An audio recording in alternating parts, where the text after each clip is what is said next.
ప్రియమైన దేవుని సంగమ, నేను మరి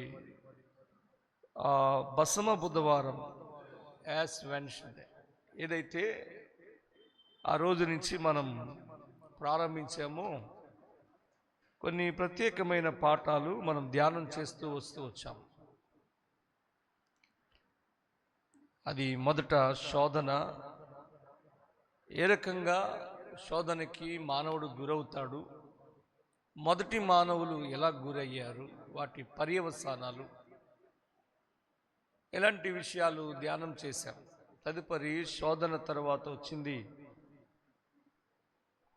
ఈ లోకంలోనికి పాపము, దాని పర్యవసానాలు, మరి ఏ రీతిగా మానవుణ్ణి పతన స్థితికి తీసుకొని వచ్చాయో వాటిని కూడా ధ్యానం చేశాం. అలాగే పాపం వలన మానవుని శరీరం ఎలా పాడైపోయిందో, ఆ దేహాన్ని గురించి, పాడైపోయిన దేహాన్ని మరలా ప్రభు వచ్చి దానిని నిర్మాణం చేసి పరిశుద్ధాత్ముడికి మీ దేహము ఆలయమని జ్ఞాపకం చేశారు అనే పాఠాన్ని ధ్యానం చేశాం. ఆ తదుపరి పాపము వలన ఈ లోకంలోనికి వచ్చింది ఏంటంటే మరణము అనేది. మరణం గురించి కూడా కొన్ని విషయాలు నిన్నటి దినం కాక ముందు దినాన నేను ధ్యానానికి తెచ్చాను. దాన్ని కంటిన్యూ చేసి నేను ముగించే ప్రయత్నాన్ని చేస్తాను. మరణము అనేది వాస్తవానికి అది కూడా ఎక్కడ ప్రారంభమైంది అంటే ఆది కాండంలోనే. అందుకే దానిని మనం ఏం చెప్తాము అంటే ఆరంభాల పుస్తకము అని.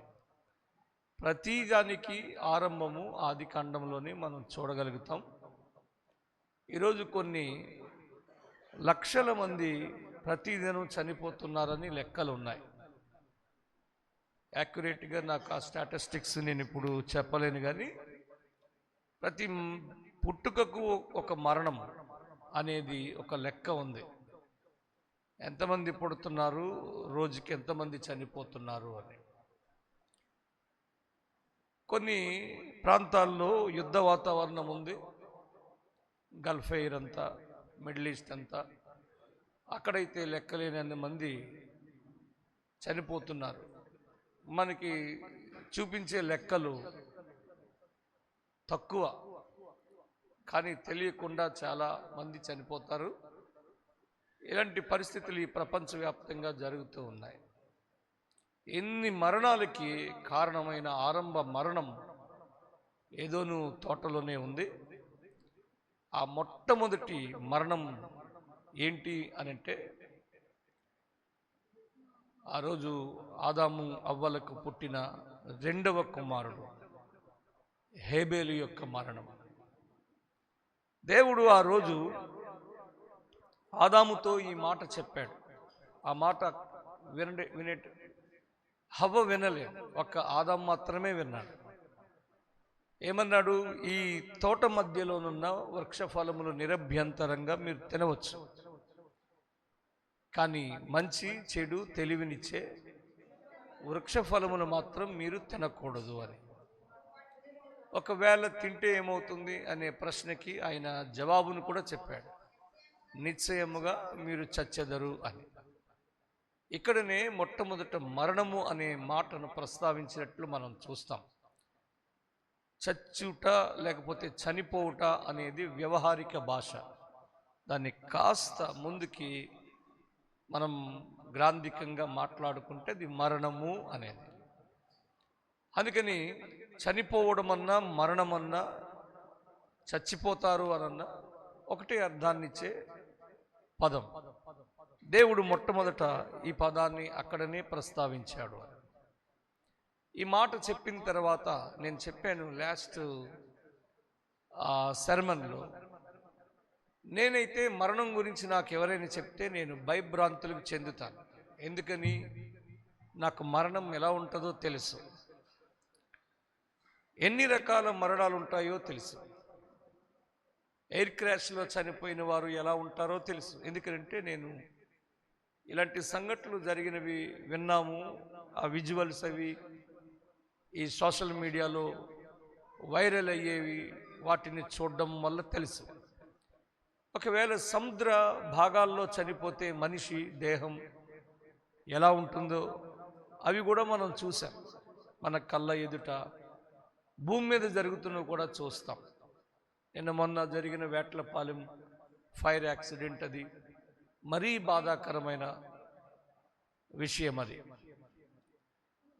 శరీర భాగాలు అక్కడక్కడక్కడ కాలిన భాగాలు పడిపోయినంత బాధ కలిగించింది. అందులో నాకు తెలిసిన వారు కూడా ఉన్నారు. నాతో పాటు వచ్చే పాస్టర్ గారు చైతన్య గారికి సంబంధించిన బంధువులు కూడా ఉన్నారు. అందుకది చూసిన వెంటనే ఛిద్రమైపోయింది, మనసు చాలా బాధపడింది. కాబట్టి ఆ దేహాలను చూసినప్పుడు కాలిన భాగాలు, ఇలాంటి మరణం ఇలా ఉంటుంది కదా అని నాకు తెలుసు. కాబట్టి మరణమును గురించి నన్ను ఎవరైనా వార్న్ చేస్తే, హెచ్చరిస్తే నాకు భయం కలుగుతుంది. అయితే ఇక్కడ మీరు గమనించవలసింది, ఇవన్నీ ఎందుకు మనకి భయం కలిగిస్తాయంటే మనకు అవి తెలియడం వల్ల. మరణం అంటే ఇలాగుంటుంది, ఇలాంటిది అని. కానీ ఆదాముకి మరణం గురించి హెచ్చరిక వచ్చింది, కానీ అది ఎలా ఉంటుందో అతడు అనుభవించలేదు అని మనకు అర్థమవుతుంది ఆదికాండంలో దేవుడి మాటలు చెప్పే సమయానికి. ఎందుకని? ఆదాము కంటే ముందు ఈ భూమి మీద మానవులు ఎవరూ లేరు కాబట్టి, ఎవరు చనిపోయిన వారు కూడా లేరు కాబట్టి, అసలు సృష్టి లోపల ఎవ్వరూ చనిపోలేరు. ఏదో కొన్ని కల్టిక్ టీచింగ్స్ ఉంటాయి. ప్రీ ఎడమైట్ థియరీ అనేది ఒకటి ఉంది. అదేంటిది అని అంటే, దేవుడు భూమి ఆకాశములను సృజించిన తర్వాత అతడు ఈ భూమి మీద సృష్టిని ప్రారంభించడానికి మధ్య గ్యాప్లో ఒక సృష్టి ఉండేది ఇక్కడ ఈ భూమి మీద. అది భయంకరమైన పాపం జరగడం వల్ల దేవుని కోపాగ్ని అక్కడ రగులుకొని దీనంతటిని అస్తవ్యస్తం చేసింది. అందుకే భూమి నిరాకారంగా మారిపోయింది అని చెప్పే ఒక థియరీ ఉంది. దానిని బైబిల్ యాక్సెప్ట్ చేయదు. వేరే ఇతరత్ర సందర్భాల్లో ఎక్కడ కూడా దాన్ని కోడ్ చేయలేదు. దానిని మాత్రం ప్రీ ఎడమైట్ థియరీ అని అంటారు. ఆదాము కంటే ముందున్న సృష్టి అని పిలిచే సిద్ధాంతం, బోధ అది మనం యాక్సెప్ట్ చెయ్యం. వేదాంత పండితులు కూడా దానిని యాక్సెప్ట్ చేయరు. అందుకని మనం నమ్మేది ఏంటంటే, ఆదాము అనే మొదటి మనిషి కంటే ముందు ఈ భూమి మీద మానవ జాతి లేదు. అందుకు వారు చనిపోవడం గురించి మనకి తెలియదు. ఇది మనకే కాదు, ఆదాముకే తెలియదు.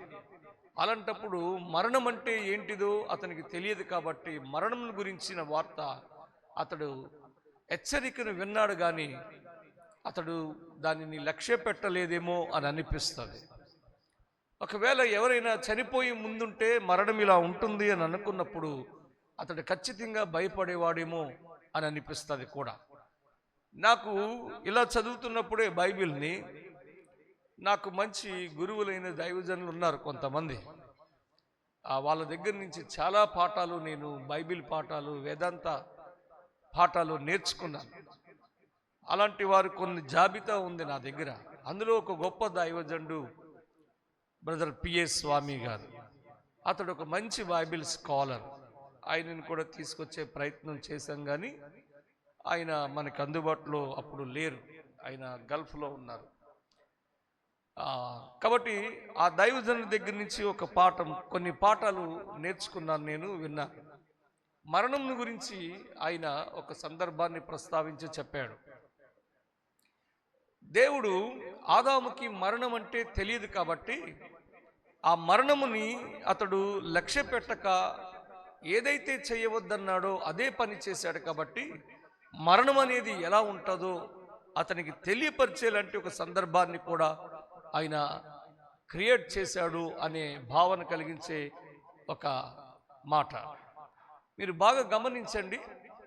మనిషి చనిపోయిన తర్వాత 3 రోజుల తర్వాత నుంచి బాడీ డికంపోజ్ అవ్వడం ప్రారంభిస్తుంది. ఇంకా దినాలు గడుస్తున్న కొద్దీ ఈ శరీరం పాడైపోవడం ప్రారంభిస్తుంది. శరీరం లోపట ఉండే రంధ్రాలు ఏవైతే ఉంటాయో ఆ రంధ్రాల లోపట నుంచి, అంటే చాలా రంధ్రాలు ఉంటాయి శరీరం లోపట, శ్వేత రంధ్రాలు కాదు, అవి పక్కన పెడదాం.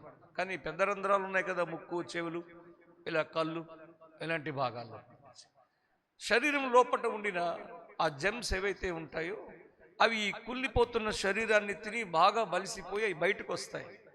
అలా శరీరం నుంచి బయటకు వచ్చే ఆ సన్నివేశం మనం చూడలేము. అది చాలా భయంకరంగా ఉంటుంది. దేవుడు మరణం అంటే ఎలా ఉంటుందో ఆదాముకి రుచి చూపించాలని అనుకున్నాడో ఏమో నాకు తెలీదు. కానీ దానిని ఇమాజిన్ చేసి దైవజనుడు ఇలా చెప్తాడు. ఎలాగా అనంటే, ఆ రోజు పాపం సంభవించింది తోట లోపట. వచ్చిన తర్వాత వీళ్ళిద్దరిని దేవుడు ఆ ఏదోను తోటలో ఉంచలేదు. వారి ఇరువురిని ఏదోను తోటకి వెలుపలికి పంపేశాడు. వారు బయటకు వచ్చారు. ఇప్పుడు వారే దున్నాలి, దుక్కాలి, నారు పోయాలి, నీరు పోయాలి. ఆ తరువాత దానిని పండించి జాగ్రత్తగా పంటను కోసి వారు తిని బ్రతకాలి. ఈ క్రమంలో వారికి భయానకమైన చెమట ప్రారంభమవుతుంది. చెమట ప్రారంభం కూడా ఇక్కడే మనం చెప్పుకున్నాం కదూ. అందుకని ఇలాంటి పరిస్థితిలో వెలుపలకు వచ్చిన తర్వాత వాళ్ళకి 2 పిల్లలు పుట్టారు. అందుకని ఆదికాండం 4వ అధ్యాయం మొదటి మాటలు చదివినప్పుడు ఇలా రాసి ఉంది, ఆదాము తన భార్య అయిన అవ్వను కూడినప్పుడు ఆమె గర్భవతి అయి కయీనును కనెను. ఆమె ఇలా సాక్ష్యం ఇచ్చింది, యెహోవా దయ వలన నేనొక మనుషుణ్ణి సంపాదించుకున్నాను అని అన్నది. తరువాత ఆమె అతని తమ్ముడగు హేబేలును కనెను. చాలు తల్లి. ఇక్కడ 2 పిల్లలు పుట్టారు వాళ్ళు. కానీ వాళ్ళిద్దరూ ఏదోను తోటలో పుట్టలేదు, ఏదోను తోటకి వెలుపల పుట్టారు. పుట్టిన 2 పిల్లలు చక్కగా బాగున్నారు. ఇప్పుడు వీళ్ళిద్దరికి 2 డ్యూటీస్ ఇచ్చాడు. మీరు బాగా గమనించాలి. ఇంతకు ముందు ఆదాముకి 2 డ్యూటీస్ ఇచ్చాడు దేవుడు. ఇప్పుడు ఆదాముకు పుట్టిన 2 పిల్లలకి 2 డ్యూటీస్ ఇస్తున్నాడు. వాళ్ళిద్దరు ఆ ఆదాముకి ఇచ్చిన 2 డ్యూటీస్ ఏంటంటే, ఒకటి సేద్యపరచాలి తోటను, రెండవది ఆ తోటను జాగ్రత్తగా కాయాలి. అదే 2వ అధ్యాయం 15వ వచనం ఆదికాండం కదా. అతనిని సేద్యపరచుటకును తోటను, అతనిని దానిని కాచుటకును ఉంచెను. అందులో ఉంచాడు దేవుడు. ఈ 2 డ్యూటీసు ఫాదర్, తండ్రి. తరువాత 2 పుట్టిన పిల్లలకి 2 డ్యూటీస్ ఇచ్చాడు. పెద్దవానికి పొలం పని, రెండో వానికి పశువులను కాసే పని. అంటే పెద్దవానికి పంట పని ఇచ్చాడు, చిన్నవానికి పాడి పని ఇచ్చాడు. పాడి పంటలు అనే పదాలు అక్కడి నుంచి వచ్చాయి. పాడి పంటలే మొట్టమొదట డ్యూటీస్ ఈ భూమి మీద. ప్రతి దేశము ఒకప్పుడు పాడి పంటలతోనే ఉండేది. మనిషి టెక్నాలజీని డెవలప్ చేసుకోవడం వల్ల ఈరోజు సాంకేతికంగా దేశాలను, ప్రజల్ని, పరిస్థితుల్ని మార్చుకుంటూ అతడు ముందుకు వెళుతున్నాడు. కానీ మొట్టమొదట ఉద్యోగాలు ఏమైనా ఉన్నాయనంటే ప్రతి ఒక్కరికి పాడి పంట ఇవే చేయాలి. దేవుడే ఆ డ్యూటీస్ ఇచ్చాడు. వాళ్ళిద్దరికి చక్కగా పని చేసుకుంటూ ఉన్నారు. పాపం యొక్క అవుట్పుట్ ఇంకా బయటికి రాలేదు. ఇప్పుడు బయటకు వచ్చే పరిస్థితులు కనపడుతున్నాయి. చదవండి ఒకసారి, మళ్ళీ ఆదికాండం దగ్గరకు రండి. కొంచెం సవివరంగా ఈ మాటలు చూసే ప్రయత్నాన్ని మనం చూద్దాం. 3వ వచనం నుండి, కొంతకాలం అయిన తరువాత కయీను పొలము పంటలో కొంత యెహోవాకు అర్పణగా తెచ్చెను. హేబేలు కూడా తన మందలో తొలిచూలు పుట్టిన వాటిలో కొవ్విన వాటిని కొన్ని తెచ్చాను. యెహోవా హేబేలును అతని అర్పణను లక్ష్యపెట్టెను, కయీనును అతని అర్పణను ఆయన లక్ష్య పెట్టలేదు. ఇక్కడ ఒకసారి ఆగుదాం. 2 కూడా ఎవరి వారి పనుల్లో ఉన్నారు. వాటి నుండి వచ్చిన ఆ ఫలం ఏదైతే ఉండిందో వాటిని దేవుని సన్నిధికి తెచ్చే సమయం వచ్చింది. ఆ సమయంలో కయీను తెచ్చాడు, హేబేలు కూడా తీసుకొచ్చాడు.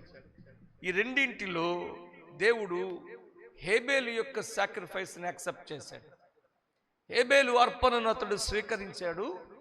కయీను అర్పణను అతడు తృణీకరించాడు, అర్పణను స్వీకరించలేదు. సహజంగా మరి అలాంటి టైంలో ఎవరికైనా కూడా బాధ కలుగుతుంది కదా, డిఫరెన్స్ చూపిస్తున్నట్టుగా అనిపిస్తుంది. కానీ ఒక విషయం, డిఫరెన్స్ చూపించడం అంటే పక్షపాతం ప్రదర్శించడం అని అర్థం. దేవుడు పక్షపాతి కాడు. బైబిల్లో దేవుడు పార్షియల్ గాడ్ కాదు. అతడు ఎవరి పక్షాన కొందరు తక్కువని కొందరు ఎక్కువని చూడడం బైబిల్లో మాత్రమే. వివక్షత అనేది ఈ లోకం లోపల చాలా ఎక్కువ ఉంటుంది.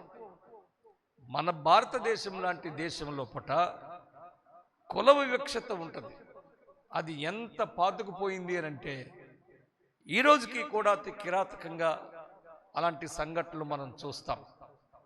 2 నెలల పసిపిల్లని కాళ్ళతో తన్ని తొక్కి చంపేశారు.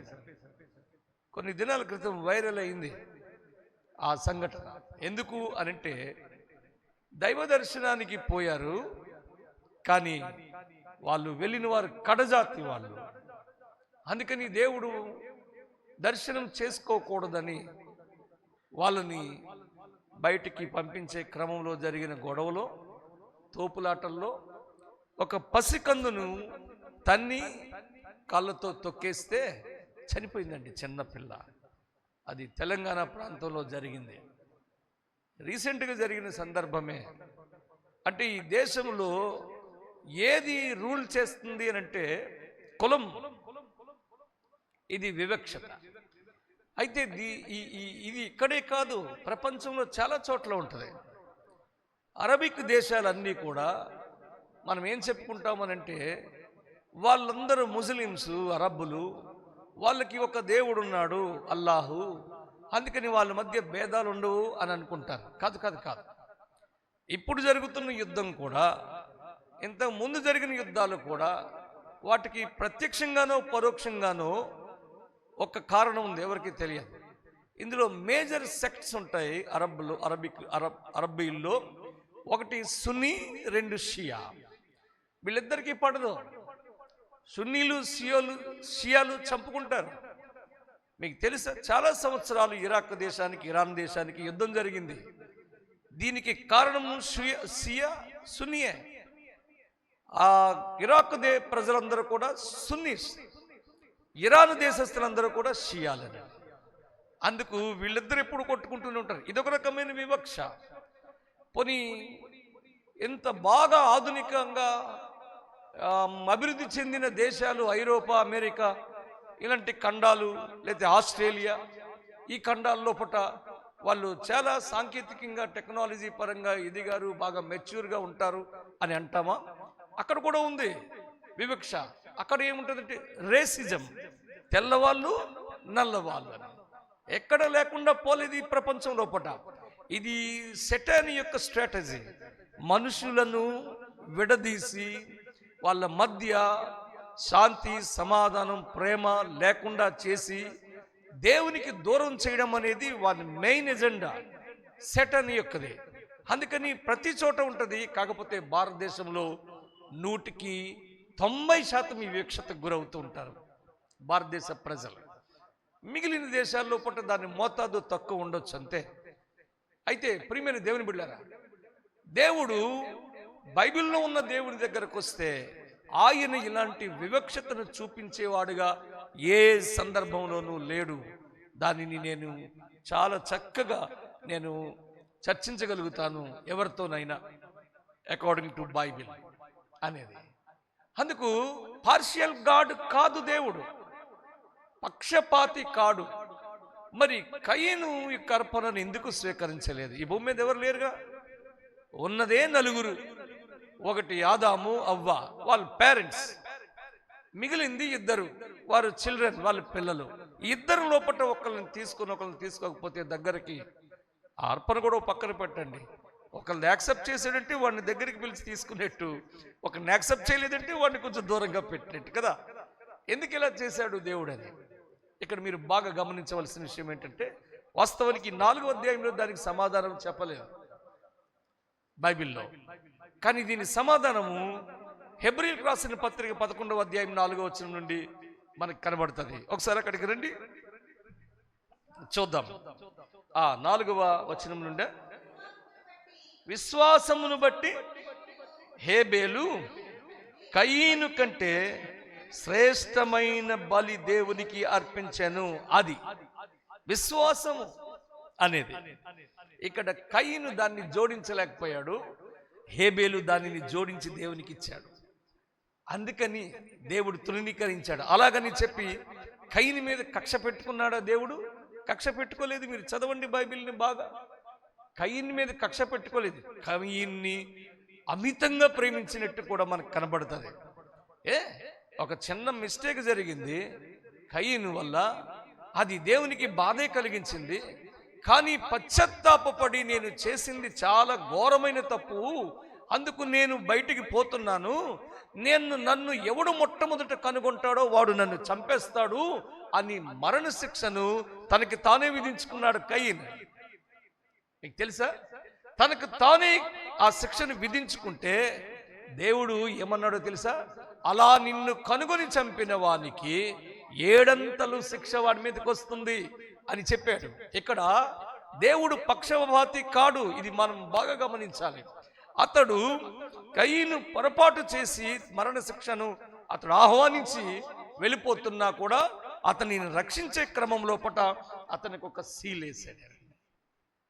అంత గొప్ప దేవుడు అండి ప్రియమైన దేవుని బిడ్డలారా.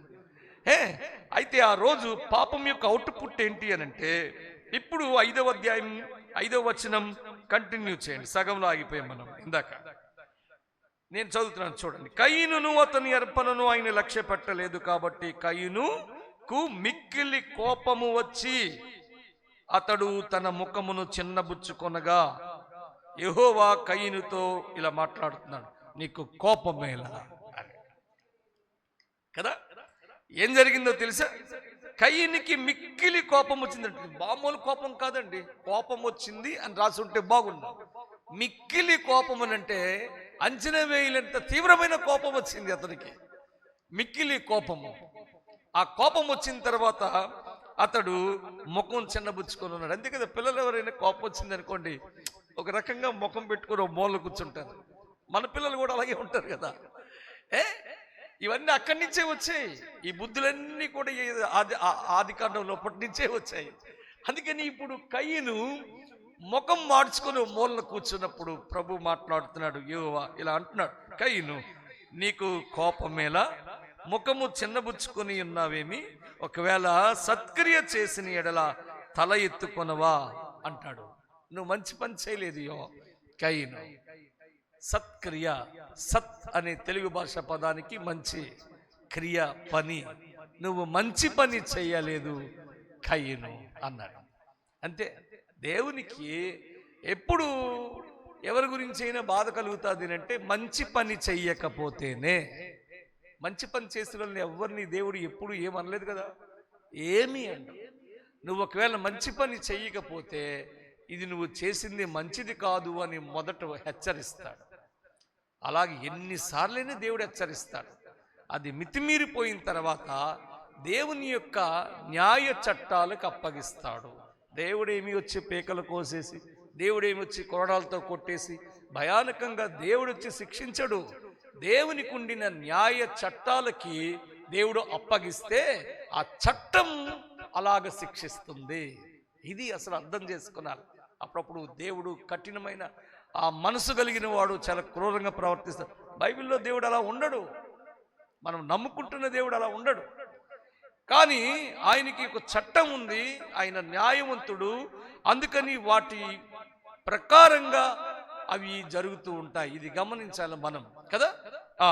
అప్పుడు అంటున్నాడు, సత్క్రియ చేసిన ఎడల తలనెత్తుకొనవా, సత్క్రియ చేయని ఎడల ఏం జరుగుతుందో తెలుసా? నువ్వు మంచి పని చెయ్యలేనప్పుడు, ఇది బాగా గమనించాలి సంఘం, విశ్వాసం. ఎప్పుడు మనం మంచి పని చెయ్యలేదో అప్పుడు పాపము పొంచి ఉండును, ఒకవేళ దానికి నీ ఎడల కోరిక కలుగుతుంది అనేది. పాపము పొంచియుండును, నీ ఎడల దానికి వాంఛ అంటే కోరిక కలుగుతుంది, నీవు దానిని ఏలుతావు అని. ఇంకంతే. అది ఏమైతే నిన్ని చేయించాలనుకుంటుందో దానిని నువ్వు జరిగిస్తూ ఉంటావు. ఏలుతుంది అనే మాటకు అర్థం జరిగిస్తూ ఉంటావు అని. అసలు ఏం జరిగింది? మంచి పని ఏంది చేయలేదు కయ్యను, చెడ్డ పని ఏం చేశాడు కయ్యను అనంటే, ఇదిగో 8వ వచనం మనం చదువుదాం. కయ్యను తన తమ్ముడైన ఏబేలుతో మాట్లాడెను.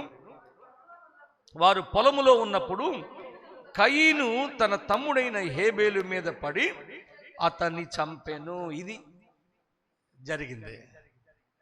ఇక్కడ చంపెను అని రాసింది కదా. జనరల్గా చదివే వాళ్ళందరూ అనుకుంటారు కయ్యను ఉద్దేశపూర్వకంగా చంపాడు అని అనుకుంటారు. ఇది జరిగిపోయిన స్టోరీని రాశారు.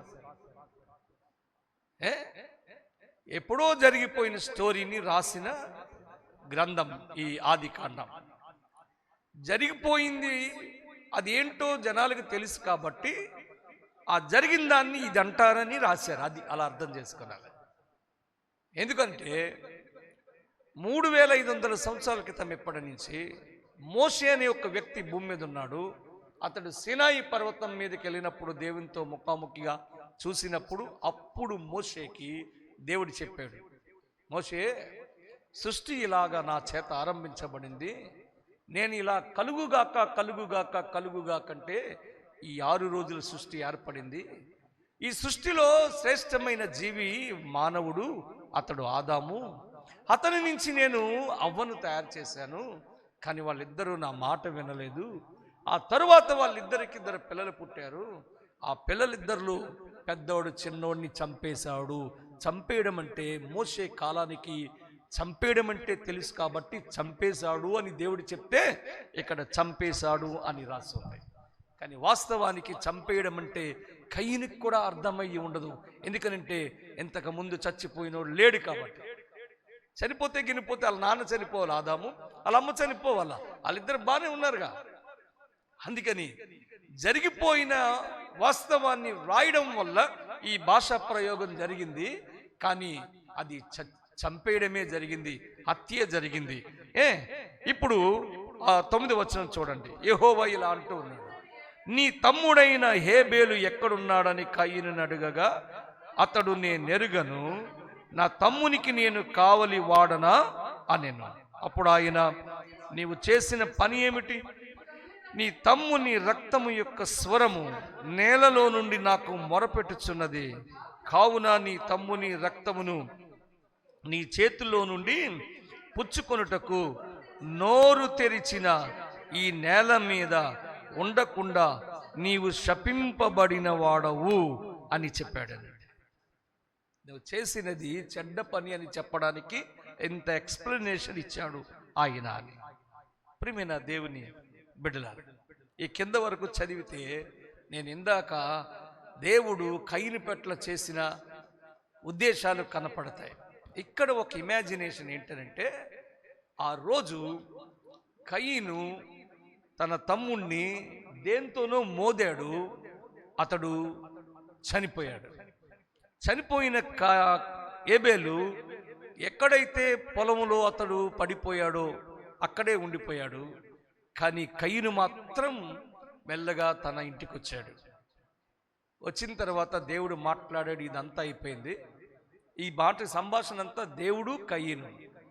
కానీ ఇప్పుడు ఆదాము కూడా అడుగుతాడు కదా తన కొడుకుని, రే పెద్దోడా, తమ్ముడు ఏడి అని అడుగుతాడు కదా. రోజు పొద్దున్న పొలం పనికి పాడి పనికి పోయే ఇద్దరు తిరిగి వచ్చేటప్పుడు ఇద్దరు ఇంటికి వస్తారు. కానీ ఇప్పుడు ఒక్కడే వచ్చాడు, కయ్యను మాత్రమే వచ్చాడు. మరి హేబేలేడి? సహజంగా ప్రతి తల్లిదండ్రులు అడుగుతారు, ఎక్కడున్నాడు హేబేలు అని. అప్పుడు కయ్యను దేవునికి చెప్పిన సమాధానమే చెప్పుంటాడు. ఏమో నాకేం తెలుసు అని. నేను చంపేశాను అనడానికి మరణం అంటే ఏంటో అతనికి కూడా తెలియదు కాబట్టి కదా చంపేశాను అని అన్నాడు. ఫోన్లే వచ్చేస్తాడేమో, రాలేదు. పొద్దున్న వచ్చేస్తాడేమో, రాలేదు. సాయంత్రానికి వస్తాడేమో, మరుసటి రాలేదు. 3 దినాల వరకు అతడు రాకపోవడం చూసిన ఇప్పుడు తండ్రి నా కొడుకు ఏమయ్యాడని వెతకడం ప్రారంభిస్తాడా లేదా? ఇప్పుడు వెతుకులాట ప్రారంభించాడు తండ్రి ఆదాము. అతడు ఎక్కడెక్కడెక్కడెక్కడో తిరిగాడు. ఆఖరికి తన అన్న అంటే కయీను ఎక్కడైతే తనని మోదాడో ఆ ప్రాంతానికి వెళ్ళి వెతుకుతున్నప్పుడు ఒక చోట అతడు బోర్ల పడుకొని ఉన్నాడు. ఆదాము వచ్చాడు అక్కడికి. ఎప్పుడు తన కొడుకుని ముద్దుగా అల్లారు ముద్దుగా ఎలా పిలుస్తాడో అలాగే పిలిచాడు.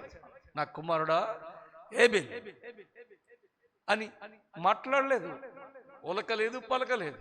మళ్ళీ పిలిచాడు. అతడు లేవాలి, అందుకే పిలుస్తున్నాడు. తన కొడుకు లేవకపోయేసరికి అప్పుడు తన కొడుకుని లేపే ప్రయత్నం చేస్తే అప్పటికే చనిపోయి 3 దినాలు అయిపోవడం వల్ల ఇప్పుడు ఆ శరీరం డికంపోజ్ అయ్యి ఆ శరీరం లోపట నుంచి ఆ దుర్వాసన, ఆ జెమ్స్ బయటికి రావడం ఒక్కసారిగా చూసినప్పుడు ఆదాము ఇప్పుడు భయపడ్డాడు. ఇప్పుడు ఏం జ్ఞాపకం చేసుకున్నాడో తెలుసా? ఆ 17వ వచనం 2వ అధ్యాయం, నీవు మంచి చెడు తెలివినిచ్చు వృక్ష ఫలములను తినకూడదు, తినుదినమున నిశ్చయముగా చచ్చెదవు. దేవుని మాట వినకపోవడం వలన ఒకవేళ మరణిస్తే మరణం అంటే ఇలా ఉంటుందా? మొట్టమొదటిసారి మరణం అంటే ఇలా ఉంటుందని ఆదాముకి బోధపడింది తన కొడుకు ఇలాంటి పరిస్థితుల్లో ఉండడం చూసి. ఇది మరణం అనేది. ప్రియమైన దేవుని బిడ్డలారా కదా, అది నిజంగా తండ్రికి ఎలా ఉంటుంది? ఇంకొకటి ఎవ్వరూ లేరండి ఈ భూమి మీద, ఏ మనిషి లేడు. పోనీ మీరు అనొచ్చేమో, నన్ను ఇలా అడుగుతారు మీరు, ఏమండి బోల్డ్ అన్ని జంతువులు, పక్షులు, జలచరాలు, భూమి మీద పాకే పశువులు ఇవన్నీ ఉన్నాయి కదా, అందులో ఏదైనా ఒకటి చచ్చిపోయిందేమో అని అంటారేమో. ఏదోను తోటలో ఈ హేబేలు చచ్చిపోయే వరకు ఏది చావడానికి వీల్లేదు. ఎందుకో తెలుసా? మరణం లేదు అక్కడ, మరణం లేదు ఏదోను తోటలో. నీవు ఇప్పుడు మరణించిన తర్వాత రేపు ప్రభు మధ్యాకాశానికి వస్తే నిన్ను తీసుకుపోతాడు కదా పరలోకానికి, అక్కడ మరణం ఉండదు అని మనం చదివాం కదా. 21వ వచనం ప్రకటన గ్రంథంలో ఒకటి అయిపోయింది. నా మాటలు ముగిస్తాను, ఆ తర్వాత మళ్ళీ అవసరమైతే ప్రభు చిత్తమైతే కంటిన్యూ చేస్తాను. ఒకసారి ఈ మాట చూసేయండి. ప్రకటన గ్రంథం 21వ అధ్యాయం లోపట ఇలా ఉంది. 4వ వచనం, ఆయన వారి కన్నుల ప్రతి బాష్ప బిందువును తుడిచివేయును, మరణము ఇక ఉండదు. అక్కడ మరణం ఉండదు. చాలు తల్లి, అక్కడ మరణం ఉండదు. అక్కడ మరణం ఉండని చోటుకి మనం వెళుతున్నాం. మరణం ఉండని చోటులోనే మనం ప్రారంభమయ్యాం. ఏదోను తోట మరణం లేని ప్రదేశం, అక్కడ మన ఉనికి ప్రారంభమైంది. మళ్ళీ మరణం లేని చోటుకే మనం వెళ్ళవలసి ఉండింది. ఇది మన జర్నీ. ప్రియమైన దేవుని బిడ్డలారా, మధ్యలోపట పరిణామాలు, దేవుని మాట వినకపోవడం, ఆజ్ఞను అతిక్రమించడం, శోధింపబడ్డం, శోధన తర్వాత పాపం రావడం, పాపం వలన మరణం రావడం, ఆ మరణం వచ్చింది అని తెలిసి బ్రతుకు జీవుడా అంటూ ఈ భూమి మీద బ్రతకడానికి ప్రయత్నం చేస్తూ మనం ప్రయాణం చేయడం. ఈ మధ్యలోపట దేవుడు భూమి మీదకి దిగి రావడం, ఆయనను అంగీకరించిన వారు మళ్ళీ ఒక కొత్త జీవితాన్ని జీవించడం. మరణం లేని చోట ప్రారంభమైన జీవన విధానం మరణం లేని ఒక చోటుకెళ్ళి ఆగవలసి ఉండింది. అక్కడికి వెళతాం. అందుకని ఏ జీవి మరణించింది అని అనడానికి వీల్లేదు. కానీ పాపం వచ్చిన తర్వాత నుంచి ఇక మరణాలు ప్రారంభమవుతాయి. అందుకని ఈ భూమి మీద అన్ని చచ్చిపోతూ ఉన్నాయి, అన్నీ చచ్చిపోతాయి. మీరు చూస్తే ఆ రోజు దేవునికి కోపం వచ్చి నోవాహును పిలిచి, నువ్వు ఓడను కట్టు, వీటిని తీసుకొని పో, 40 రోజులు నేను వర్షం రప్పిస్తాను, నువ్వు డోర్ క్లోజ్ చేయి కంప్లీట్ అయిన తర్వాత అని చెప్పినాక ఆఫ్టర్ 40 ఇయర్స్కి వర్షం 40 డేస్కి వర్షం ఆగిపోయింది. కానీ నీళ్లు ఇంకడానికి సుమారు 371 రోజు పట్టింది. ఆఫ్టర్ 71 డేస్ ఆ తరువాత అతడు ఓడలోంచి బయటికి దిగినప్పుడు అతడు కళేబరాల్ని తొక్కుకుంటూ వచ్చాడు. ఆ ఏబేలు యొక్క శరీరం కుళ్ళిపోయిన పరిస్థితి ఎలాగైతే ఉండిందో అలాంటి కుళ్ళిపోయిన శవాల మీద నడుచుకుంటూ అతడు కొంత పొడి నేల దగ్గరకు వచ్చి, నన్ను మాత్రం ఈ కుళ్ళిన కళేబరాల మధ్య ఒక్కడిగా ఉంచలేదు తండ్రి, అని 4 రాళ్ళు సిద్ధపరిచి శ్రేష్టమైన పశువులను దేవునికి దహన బలి అర్పించాడు. ఇది మరణం గురించిన చిన్నపాటి సమాచారం. కాబట్టి ప్రియమైన దేవుని బిడ్డలారా, ఇది తెలుసుకుంటేనే యేసు ప్రభు మన కొరకు ఎంత పెద్ద కార్యం చేశాడో అర్థమవుతుంది. ఆయన ప్రేమ అర్థం అవ్వడానికి, ఆయన త్యాగం అర్థం అవ్వడానికి, ఆయన పడిన శ్రమ అర్థం అవ్వడానికి మనకి విషయాలు తెలియాలి. అందుకొరకే ఈ 40 దినాలు కేవలం ఉపవాస ప్రార్థనలు మాత్రమే కాదు, కానీ ఇవి దిద్దుబాటు కోడికలు, అలాగే దేవుని యొక్క ఉద్దేశాలను మనం నేర్చుకునే కోడికలు కూడా. కాబట్టి మనందరి జీవితంలో ఆయన ఎంత గొప్ప కార్యం చేశాడంటే, అక్కడ మరణం లేదన్నాం కదా, ఆ మరణం ఎత్తేయడానికే ఇక్కడ ఆయన మరణించాడు అని. ఇది ప్రేమ. ఆయన ప్రేమకి జీవిత కాలం అంతా మనం రుణపడి ఉండాలి. అలా ఆయనను కృతజ్ఞతాస్తుతులు ఆయనకి చెల్లిస్తూ ఉండాలి. అలా ఉండే ప్రయత్నం చేద్దాం. తలలో ఉంచుదాం, ప్రార్థన చేసుకుందాం. ప్రేమ కలిగిన మా తండ్రి, నీకు వందనాలు. ఈ సాయంకాలం మీ రీతిగా నీ ప్రశస్తమైన సన్నిధిలో మేమందరం కలిసి కొద్ది నిమిషాలు ప్రభువా నీ వాక్యాన్ని ధ్యానించే భాగ్యం ఇచ్చారు. మరణమును గురించిన కొన్ని విషయాలు నేర్చుకుని నాయన తండ్రి అవకాశం కల్పించారు. దైవమా, మాది ఆ బాధ, ఆ శ్రమ. ఎందుకంటే మేము పాపం చేసిన వారం, కానీ ఏ పాపము చేయకుండానే మా పాపపు శిక్షను నువ్వు మీద వేసుకుని నీ ప్రేమను వెల్లడి చేశావు. హింసింపబడ్డావు, గాయపరచబడ్డావు, ప్రాణం పెట్టావు. నరకం అనే ఒక భయానకమైన ప్రదేశంలో యుగ యుగాలు అనుభవించే ఈ వేదన, యాతన, బాధ, ఆహాకారాలు, ఏడుపులు, పండ్లు కొరుకుటయు ఇదంతా ఒక్క సిలువలో అనుభవించి అది కొట్టివేశావు. ఈరోజు రక్షింపబడిన నేను నా పేరు చెప్తే నరకం కొట్టివేయబడింది నా కొరకు అని గొప్ప నిశ్చయతను, ధైర్యాన్ని మాకు కలగజేశావు. ఇదంతా ఏంటయ్యా అని నిన్ను అడిగితే నేను నిన్ను ప్రేమిస్తున్నాను అంటావు. Thank you lord. ఎంత గొప్ప దేవుణ్ణి మేము కలిగి ఉన్నందుకు మేము ధన్యులమయ్యా. ఏం చేయగలుగుతాం? నీకు నమ్మకంగా కృతజ్ఞతాస్తుతులు మాత్రమే చెల్లిస్తాం. అలా మా చిన్న సంఘాన్ని దర్శించండి, దీవించండి, ఆశీర్వదించండి. ఎందరెందరి కొరకు నాయన ప్రార్థించారో వారందరి జీవితాల్లో గొప్ప కార్యాలు, స్వస్థతలు జరిగించి, ఎవరెవరు ఏ ఆశతో, అక్రతలతో వచ్చి ప్రార్థించారో వాటన్నిటికీ జవాబులు దయచేసి మరలా రేపటి దినాన మీ సన్నిధికి తీసుకొని రమ్మని మీకే మహిమ, ఘనత, ప్రభావం ఆరోపిస్తూ నా కొరకు మరణించి మరణాన్ని గెలిచి త్వరలో రానయ్యున్న యేసు నామమున ప్రార్థించి వేడుకుంటూ ఉన్నాం తండ్రి. ఆమెన్.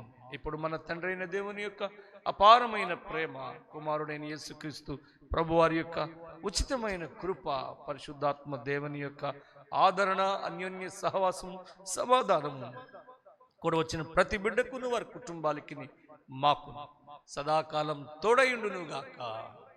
ఆమెన్.